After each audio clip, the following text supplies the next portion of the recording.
নমস্কার, আমি রূপসী হালদার। আজকে আবার চলে এসেছি একটি নতুন পর্ব নিয়ে। পড়ছি অবরুদ্ধ নিষেধ, লেখনে তুলেছেন তেজস্মিতা মর্তুজা। পর্ব 41।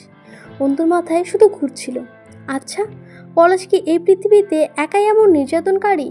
হামজারা কি একাই ক্ষমতালোভী? আর জয়েরা কি শুধু শক্তিশালী সামাজিক ব্যক্তিত্ব? আর নেই? অন্তত বাংলাদেশে অসংখ্য রয়েছে। অন্তু এটা ভেবে নাক ছিটকাতো। এদের বাড়ির লোক কি করে, বউ মেয়েরা কি করে, রুখতে পারে না? ধারণাটা এত বাজেভাবে হারবে তা জানতো কে? সে নিজেও তো এতদিন এই বাড়ির বউ হয়ে এসেছে, পেরেছে নাকি ওই স্টোর রুম পেরিয়ে কাঠের দরজা ভেদ করতে, অথবা বাগানের পেছনে প্রাচীরের কাছে ওই লোহার গেটের ভেতরে ঢুকতে, হামজার বিরুদ্ধে বলতে, জয়কে থামাতে? বরং সে নিজেই অবরুদ্ধ, বন্দি, রূপকথা এভাবেই মরতে মরতে বেঁচে আছে। আচ্ছা, সব পুরুষের সঙ্গীরাই সবাই কি এমন শিকার, নাকি ব্যতিক্রম আছে? অন্তু রূপকথাকে বলেছিল, পলাশ ঘুমায় না, রান্নাঘরে বটি না ছুরি থাকে না, হাতেও তো আছে আপনার। রূপকথা হেসেছিল, কেবল পলাশেরা একটা মানসিক রোগের ব্যাপারে শুনলে। আর কত আছে? সে কি মানসিক রোগের ফ্যাক্টরি? স্বাভাবিক মানুষের মতো ঘুম আসে না ওর, অর্থাৎ শরীরে স্বাভাবিকভাবে ঘুমিয়ে পড়ার হরমোন মেলাটোনিন ক্ষরণ হয় না দেহে। আর্টিফিশিয়াল মেলাটোনিন পুশ করতে হয় দেহে, এরপর ঘুমায়, সেটাও নির্দিষ্ট ঘরে গিয়ে। আপনি ফেরাউনের ঘর করেছেন? রূপকথা। আছিয়া বলে লজ্জিত করিও না মা, আছিয়ার মতো ইমানি জোর নেই আমার, আর না আছে প্রতিবাদের ক্ষমতা। থেমে থেমে আরও অনেক কথাই বলেছিল ওদের। হঠাৎই অন্তর নিঠুরের মতো জিজ্ঞাসা করেছিল, আপনি এখানে এসব জানাতে এসেছেন আমায়? কি বাবদে? রূপকথা হেসে ফেলল, ওকালতির রক্তে জড়িয়ে তোমার। না না, সন্দেহ ভালো, বিশেষ করার নয় কাউকে। শব্দটা ভীষণ সস্তা লাগে আজকাল। লাগারই কথা, এমনি তো সচেতন তুমি। আরও হচ্ছ, পলাশের সাথে দেখা হবার পর কতদিন কেটে গেছে তোমার? অন্তু অবাক হলো, রূপকথা সেটাও জানে। সে বলল, বেশ অনেক দিন। তারপর আর বের হওনি না? বিয়ের পর ভার্সিটি যেতে হয়নি। থার্ড ইয়ারের ক্লাস তো শুরু হয়েছে কদিন হলো, বন্দি জীবন যাপন করছে আপাতত। বের না হলেই ভালো, এই জন্যই জানতে এসেছিলাম। কোনো স্বার্থ নেই, বলতে পারো তোমার নিজের অর্জন। তোমার মতো মানুষের এড়িয়ে চলা মুশকিল, বুঝলে? জয়া আমিরকে জিজ্ঞাসা করে, সে যদি বলে কখনো, তো বুঝবে এটা। আর 5টা মেয়ের মতো নও যেমন তুমি, এটা খুব সহজেই ধরা পড়বে তোমার চোখে তাকালে। ব্যতিক্রমের সাথে মানুষের আচরণ ব্যতিক্রম হয় সচরাচর। আমিও তাই করছি। সাবধানে থেকো, পলাশ তোমায় ছাড়বে না। জয় নামক ঢালে বাধা পড়ে আছো এই বাড়িতে। বাইরের জগৎ তোমার জন্য ভালো নয়। পলাশ ছাড়াও বহু লোক আছে জয়ের সাথে সম্পর্কিত হিসেবে তোমার ক্ষতি করার। অন্তু ভাবল, হয়তো মাঝার, নাকি আরও কেউ বা কারা। অন্তু এটা বুঝলো সে অনেকটাই ব্যাকআপ পেয়েছে জয়ের কাছে। অন্তুদের একটা বুড়ো হিন্দু স্যার ছিলেন, তিনি একবার বলেছিলেন, পেছন মেরে বালুর ছ্যাঁক দেওয়া বুঝিস রে তোরা? তখন বুঝিনি তত। আজকাল আমজার সাহেবের সহ এসব বহুজ প্রাবণিক কথার মর্ম খুব গাঢ়ভাবে মনে পড়ে। জয় হলো সেই লোক যে পেছন মেরে আবার বালুর ছাকা দিয়ে ব্যথা কমাতে আসে। অন্তুর হাসি পায় এসব ভাবলে। বোঝা গেল জয়ের ফিরতে দেরি হবে কদিন। অন্তু ভাবলো, এই ফাঁকে বাড়ি থেকে ঘুরে এলে হয় না। ভাবি অসুস্থ, অন্তি কি করছে না করছে। আম্মুকে দেখার ইচ্ছেটা হচ্ছিল। অন্তিকে অবাক করে সেদিন সকাল 11টার দিকে পাটোয়ারি বাড়ি দরজায় অন্তিক এলো। অন্তু ভাবেনি এমনটা। স্মিত হাসি ছেলেটার মুখে, হাতে 2 প্যাকেট মিষ্টি, ছোট্ট দুটো অসমের তরমুজ, ব্যাগে অনেক রকমের খাবারের পাত্র। নিশ্চয়ই ড্রাইভার কিছু বানিয়ে দিয়েছেন। অন্তু অদ্ভুত লাগলো। অন্তিক ছোট বোনকে দেখতে এসেছে, তার বাড়ি শ্বশুর বাড়িতে, সাথে এনেছে কুটুম বাড়ি আসার ঐতিহ্য। এই হাসিটা অনেক দিন পরে দেখা হলো অন্তিকের চোখে। সে খুব হালকা এবং খুশি যেন। অন্তু বুঝতে পারলো না তার কি করা উচিত। আব্বুর কথা মনে পড়ছিল খুব। অন্তিকের সাথে আব্বু থাকতে পারতো নাকি? বুকটা হু হু করে ওঠে তার। ভুলেই যায় না আব্বুকে, তবুও খোদাতালাই হয় নিষ্ঠুর। ডিমি খুব যত্ন করে অন্তিকের দুপুরে না খাইয়ে যেতে দিলই না। এত সব কিছু আনার জন্য ধমকালো। অন্তুর কিছু করতেও হলো না, যা সব রিমি সামলাচ্ছিল, যেন সে নিজের ভাইকে আপ্যায়ন করছে। যাবার সময় আচমকা অন্তিক বোনের হাতটা ধরল, অদ্ভুত গলায় বলল, ক্ষমা করিসনি না? ধরে রাখিনি, তুই এসেছিস, খুশি হয়েছি আমি। ভাবে ভালো আছে আম্মু? অন্তিক একটা শপিং ব্যাগ এগিয়ে দিল। এটা রাখ অন্তু, আমার নিজের রোজগারের টাকায় কেনা, সুদ বা অর্থনৈতিক নেই এটাতে। আমার খাটুনির আয়। ফুড ফুড বেভারেজ কোম্পানির ড্রাইভারের চাকরি পেয়েছি। অন্তু চেয়ে রইল অন্তিকের দিকে। কত বদলে গেছে অন্তিক, ঠিক সেই 5-7 বছর আগের অন্তিক। অন্তিক চোখের দিকে তাকে জিজ্ঞাসা করলো, তুই ভালো আছিস অন্তু? ভালো নেই, স্মার হেসে চেয়ে থাকে অন্তু। অন্তিক হাসল, ভাগ্যের পরিহাস। জানো না তো, জানি না তো, তুই বলতে পারিস কি ঘটেছে এসব? দুই ভাই বোনের বিদায়ের ক্ষণকালটা অদ্ভুত ছিল। অন্তিকে এগিয়ে দিতে গেল না অন্তু, অথচ যেন না সিঁড়ি বেয়ে নেমে গেল। অন্তু দৌড়ে সিঁড়িঘরে জানলা খুলে দাঁড়ায়।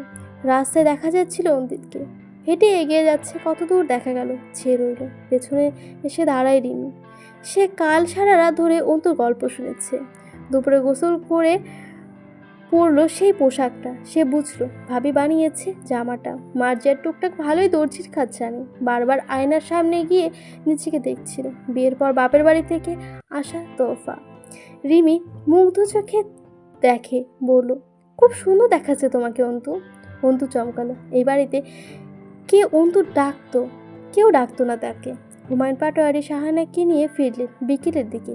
অন্তু সামনে গেল না। ওর মনে হচ্ছিল ও বমি করে ফেলবে, আর নয়তো হাত রক্তে ভিজে উঠবে।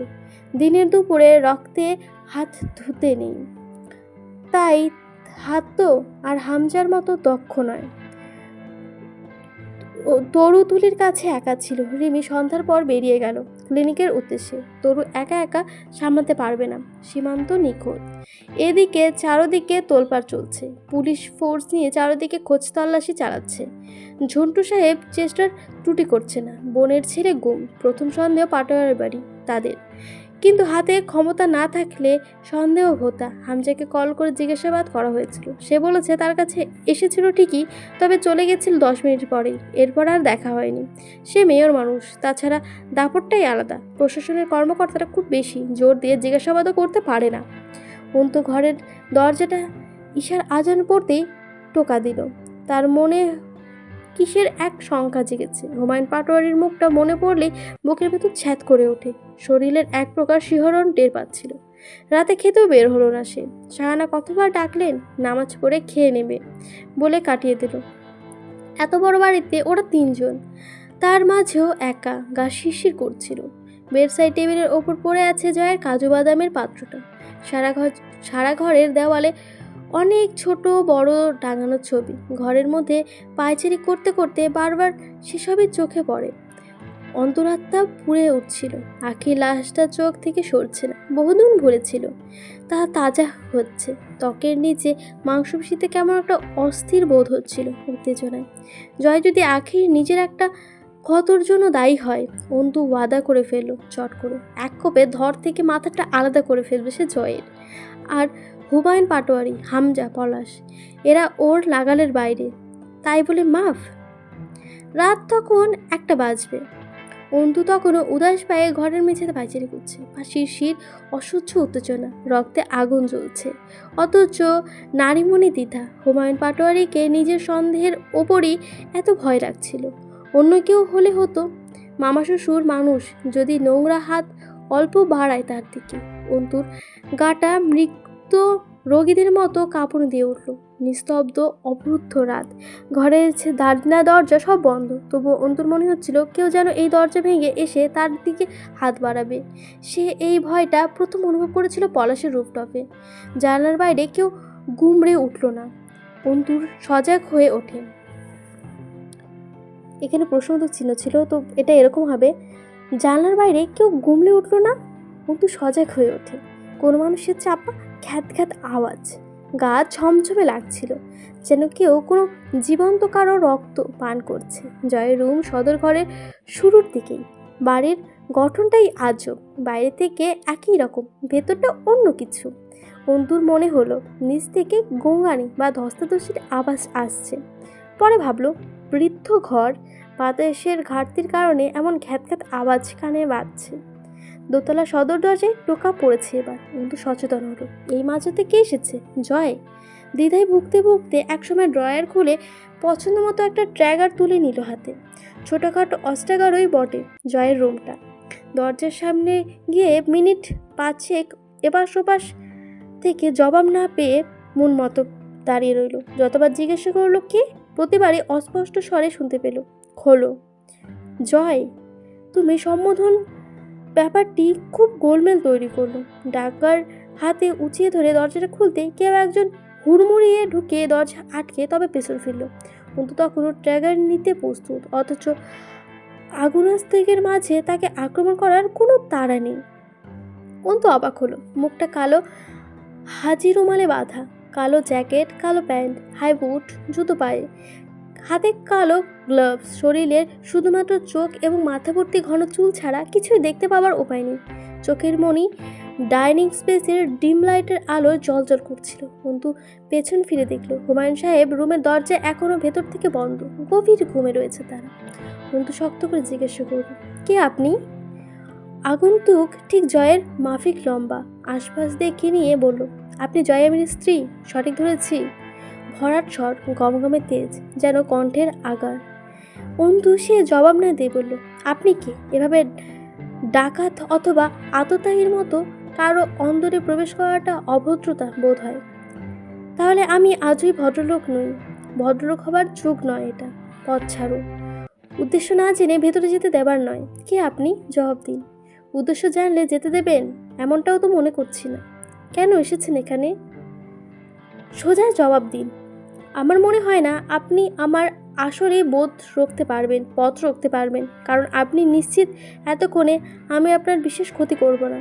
আর আপনি ছাড়া আপাতত বাড়িতে উপস্থিত আর কারোর চিন্তা বিশেষ নেই আমার মাঝে। হুঁশিয়ারি করছেন?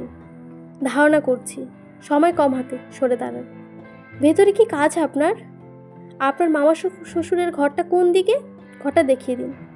অন্তু ভ্রু জড়ায়। তার ষষ্ঠ ইন্দ্রিয় তাকে কিছু ইঙ্গিত দিচ্ছিল যেন। আগন্তুককে তার কেন জানি ভয় লাগছিল না। আশ্চর্যজনকভাবে এত কড়া পাহারার পর লোকটা দোতলায় উঠে এসেছে, অথচ কোনো আক্রমণাত্মক অভিব্যক্তি নেই। আজব। আগন্তুক অন্তুকে বলল, আসুন আমার সঙ্গে। হুমায়ুন সাহেবের দরজার সম্মুখে দাঁড়িয়ে বলল, ডাকুন। অন্তু ডাকলো। আগন্তুক দরজার সামনে এসে সরে দাঁড়ালো একপাশে, যেন না হুমায়ুন সাহেবের দরজাটা খুলেই আপনি পা বাড়িয়ে ঘরের দরজা ঢুকে পড়ল হুড়হুড় করে। হুমায়ুন সাহেব চমকে উঠল। কে রে? কে তুই? কে? কে? কে এটা আরমিন? বসুন চাচা, উত্তেজিত হবেন না, ভেতরে এসে বসুন। শাহানা হইচই শুরু করে দিলেন। আগন্তুক বলল, চাচিমা আপনি ব্যস্ত হবেন না, আমি অসময়ে এসেছি ঠিকই, তবে আমার কাছে এটাই সময়। হুমায়ুন সাহেব তাকে তুই কি করছিলেন, বোধ হয় অস্ত্রশস্ত্র কিছু খুঁজছেন। আগন্তুক বলল, আমি একটা গল্প শুনতে এলাম আপনার কাছে। আল্লাহ পাক আমাকে সবর দিয়েছে, আমি তার কাছে আরও সরব প্রার্থনা করছি। যা জিজ্ঞাসা করব কোনো রকম শিরোনাম বা অজুহাত ছাড়া বলে যাবেন। কে তুমি? আজ পরিচয় থাক, আখিরাতে জাহান্নামে যাবার পথে আমার আপনার আবার দেখা হবে। মৃত্যুর আগে ঠিক মহাপাপ আর কুরফি নামে মরব আমি। জাহান্নামের দিকে এগিয়ে যাবার পথে পরিচিতি সহ অনেক আলাপ হবে। আপাতত মূল কথায় আসি। অন্তু অবাক হয়ে গেল। হুমায়ুন সাহেব দরদর করে ঘামছেন। পাপদের চোখে মুখে চামড়ার মতো দৃশ্যমান হয়ে উঠেছে। কে এই আগন্তুক? বিছানায় বসে শান্ত স্বরে জিজ্ঞাসা করছে। মুমতাহিনাকে এই বাড়িতে মারা হয়েছিল, তাই তো? হুমায়ুন সাহেব হাত দিয়ে ঘামাক্ত মুখ মুছলেন। শাহানা স্বামীর কাছে এগিয়ে এসে বাহু চেপে ধরলেন। আগন্তুক ফের বলল, কি হয়েছিল মুমতাহিনার সাথে আসলে? আপনি কখন গেছিলেন ওর কাছে? অন্তু পাথরের মতো দাঁড়িয়ে রইল। মুমতাহিনা ওরফে আখি। এটা কে তাহলে? মুমতাহিনার ভাই? কিন্তু সে তো মরে গেছে। কি সুন্দর নামটাকে এই জানোয়ারের দল বিকৃত করে রেখেছিল। কোরআনুর কারিমে একটা সূরা আছে মুমতাহিনা নামে। হুমায়ুন সাহেব মুখ খুলছিলেন না। এক পর্যায়ে আগন্তুক উঠে দাঁড়িয়ে পিস্তলটা ধরল ঠিক হুমায়ুন সাহেবের গালের ভেতর। ট্রিগারে বারবার ছটফট করে হাত রেখেও আবার সরিয়ে নিচ্ছিল। শাহানা চিৎকার চেঁচিয়ে শুরু করেছিলেন। আগন্তুক অনুরোধ করলো, চাচিমা আপনি চিৎকার করবেন না, আমার হাতে সময় কম, রাত ফুরিয়ে আসছে, আমি কিছু জানতে এসেছি। তা উনি বলছেন না, সময় কেটে যাচ্ছে, এভাবে ছাড়া উপায় নেই। আমি আপনার কোনো ক্ষতি করব না, আল্লাহর বাস্তে চিৎকার করবেন না, এটুকু রহম করুন। মুমতাহিনাকে যখন আনা হলো তখন এখানে তার আগে পলাশের হোটেলে রাখা হয়েছিল। এখানে আনার পর বেশ কদিন আটকে রাখা হলো। মেয়েটা চমৎকার মায়াবতী ছিল, যেন এরাবিয়ান সংস্কৃতি থেকে উঠে আসা কোনো শাহজাদি। লম্বার হাতাল ঠির পোশাক, চুলগুলো দেখা যত নাও কত, ওনার মাথায় থাকতো সবসময়। ওকে রোজ খাবার দিতে যাবা বা দেখাশোনা দায়িত্ব হুমায়ুন সাহেবের ছিল। বাড়ির মেয়েদের কিছু জানানো যাবে না। জয় তখন ঢাকাতে, তার সামনে মাস্টার্স পরীক্ষা। হামজা সারাদিন বাইরে থাকে বিভিন্ন কাজে। হুমায়ুন সাহেব যেতেন তিনবেলা বাড়ির গ্রাউন্ড ফ্লোরের নিচের ঘাটিতে। স্ত্রী থেকেও বিপত্তি হয়ে গিয়েছিলেন স্ত্রী রোগের জন্য। কিন্তু পৈশাচিক পুরুষত্ব কি বাদ মানে? এমন হয়েছে রোজ 2-3 বার তিনি ধর্ষণ করেছেন মুমতাহিনাকে। তবু মেয়েটা বেঁচে ছিল কোনো রকম, তাকে বাঁচিয়ে রাখা হলো। কিন্তু পলাশের হোটেলে থেকে ওই চাঁদের টুকরো কিশোরী অক্ষত চলে এসেছে। পলাশ সুযোগ পায়নি তাকে নষ্ট করার, পাগলামি করার। পলাশ চুপচাপ বসবে? কেন বসবে? সেই গেল শেষবার 16 বছরের সেই অর্ধমৃত মুমতাহিনার কাছে। এরপর আর মুমতাহিনাকে দৈব বলেও বাঁচানো গেল না। অন্তুর শরীরটা থরথর করে কেঁপে উঠছিল। এসব শুনে মুমতাহিনের লাশ নীলচে হয়ে উঠেছিল। কতদিন পর লাশ ছেড়েছিল কে জানে, অথচ অচেনা পুরুষ জমাট বরফের মতো শীতল। আগন্তুক সেই রাতে হুমায়ুন পাটোয়ারির বুকে কম বেশি 70টা ছুরিয়াঘাত করেছিল। তাকে থামানোর উপায় নেই, থামানোর কেউই নেই। অন্তু একদৃষ্টিতে চেয়ে দেখেছিল। যুবকের খুব লেখা বা রক্ত ছুটে এসে 1-2 ফোঁটা অন্তুর শরীরে লেগেছিল। শরীরটা শিহরিতে রোমাঞ্চিত হয়ে উঠেছিল। জয় ভুল বলে না, মানুষের রক্ত কখনো কখনো অমৃত সুধার মতো লাগে। অন্তু ভাবছিল, এত সদ্য মিষ্টতায় দৃশ্য সে কি আগে দেখেছিল জীবনে? হুমায়ুন পাটোয়ারির যকৃত এবং হৃৎপিণ্ডের টুকরোগুলো ছিঁড়ে ছিঁড়ে ছুরির মতো উঠে এসেছিল। অন্তু তৃপ্তির সাথে দেখেছিল তা, বুক ভরে শ্বাস নিয়েছিল। এসবের আগে শাহানা আত্মনাদ করে আগন্তুকের পায়ের কাছে বসে পড়েছিল। বাপ, মারিস না বাপ, আমার নাকফুল খুলে নিস না তুই। আমি ওনারে খুশি করতে পারি নাই, যা করার করেই তো ফেলছে। আমার নাকফুলটা কেড়ে নিস না তুই, ছেড়ে দে, তোর দোহাই লাগি। ভাবতো তোর মা যদি এমনি বলতো, পারতি কথা না রাখতে। ছেড়ে দে বাপ, মারিস না, আমার সুখ দুঃখের সাথী, আমার পাপ পুণ্যের সাথী। কিন্তু এগিয়ে গিয়ে শাহানার ঘাড়ের কাছে বাপা দিয়ে কষে একটা লাথি মেরেছিল। শাহানা ছিটকে পড়ে গেলেন, দমলেন না। এবার উঠে এসে যুবকের পায়ের কাছে বসে আহাজারি করে উঠতেই কাচের ফুলদানিটা তুলে অন্তু বিকট আওয়াজে শাহানার মাথায় আঘাত করলো। কাচের ফুলদানি চুরমার হয়ে গেঁথে যায় শাহানার কপাল ও মাথায়। আগন্তুক ততক্ষণ বিমূঢ় চেয়েছিল, আক্রমণ করেনি সরাসরি শাহানাকে, একটুও খারাপ আচরণও করেনি, যেন সে শেখেনি এসব। কিন্তু অন্তুর সহ্য ক্ষমতায় আসেনি। শাহানার রক্তে হাত ভিজতেই একটা অদ্ভুত সুখ অনুভব হলো। ইচ্ছে করলো যে সে ঠোঁট দিয়ে মিনতি করেছে শাহানার স্বামীকে বাঁচানোর, সেই ঠোঁট দুটো কেটে পশু দিয়ে খাওয়াতে। অনেক রকম হিংস্র ইচ্ছে জাগছিল অন্তু শাহানার জন্য। এ সকল নারীদের সৃষ্টিকর্তা নিশ্চয়ই পচা ও গুমাটিতে পরিণত হওয়া মাটি দিয়ে তৈরি করেছেন। এদের চেয়ে জঘন্য নারীও কি তার কাছে সৃষ্টিকর্তার এই সৌন্দর্যকে দুনিয়া থেকে বোধ করতে পারে? এরা ময়লা, এরা নরকের ক্ষুধা মেটানোর খাবার। এই জন্যই বোধ হয় বুকু গর্জের বলেও গেছেন, বুচু গজনেরা বলে গেছেন, সৃষ্টিকর্তার জুড়ি বেছেই মেলান। খারাপ লোকের বউ সচরাচর ভালো হয় না। আগন্তুক যখন থামলো তখন পুরো ঘরে একটা লাশোত্তাক ঘর হয়ে গেছে। ঘরের চেয়ে কম লাগছিল না। ছুরির আঘাত হুমায়ুন পাটোয়ারির পাঁজরের হাড়গুলো গুঁড়ো করে মেরুদণ্ড ভেদ করে বেরিয়ে গেছে। আগন্তুকের কালো জ্যাকেটের লাল রক্তের দৃশ্য সেটা না অবধি উন্মুক্ত চোখের পাতা। স্রোতের রক্ত চাপড়ি পড়েছিল। আগন্তুক চলে যাওয়ার সময় একবার অন্তুর দিকে তাকিয়েছিল, দুর্বোধ্য সেই দৃষ্টি বিনিময়। সন্তুষ্ট দুটো প্রাণ একে অপরের শুক্রিয়া জ্ঞাপন করলো। বোঝা গেল না এই চোখ দুটো অন্তু ভুলবে না কখনো। মুখটা দেখা হলো না, জানা হলো না পরিচয়, হলো না বিশেষ কথা, তবুও তারা খুব পরিচিত একে অপরের। তাদের মানসিকতা এবং পথ তো একই।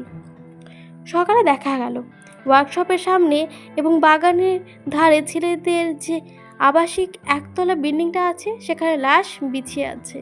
ধ্বংসলীলা চলছে অন্ধকার এক অবরুদ্ধ রাতে। ঢাকায় সম্মেলনের জোরে রোডে ঘাটে হানাহানি তো চলছে। আবারও জামায়াত ইসলামী কয়েকজনের ফাঁসির রায় কার্যকর হলো। দেশে উত্তাল শিবির গোষ্ঠী, বিরোধী দলের নেতৃবর্গরা তখন অবরুদ্ধ আছে। কয়েকজনের মৃত্যুদণ্ড জানান দেওয়া হলো, কতগুলো গোপন হলো, সে খবর রাখলো কে? জনগণ তখন নিজেদের জীবন নিয়ে অতিষ্ঠ। চারদিকে হাহাকার, রাজনীতিধারীর জনজীবনের শোক লেগেছে। মাসের হিসেব তখন দেশে শতাধিক করে লোক মরে। আসলে কত মরে জানে কে? মেধাবী ছাত্রদের নজরে পড়েছিল তখন। পগু গণপিটুনি, গুলি করে মারা, অথবা না জানা সব মরদেহ উদ্ধার, রোজগার কাহিনী। তখন দেশটা সন্ত্রাসদের, তখন দেশটা ক্ষমতাসীনদের এই সমৃদ্ধির রাজত্বের বন্দী ওটা দেশটা। সেসবে ছেড়ে হামজা জয়কে দিনাজপুরে ফিরতে হলো। জয়ের পায়ের গোড়ালিতে ব্যান্ডেজ, হাতের কোনো এর টেপ মারা, ভ্রু কেটে গেছে। হামজার ডান হাত রক্তাক্ত, মারাত্মক আহত সে। তারা পৌঁছালো ঈশা নামাজের পর শাহানা হাসপাতালে।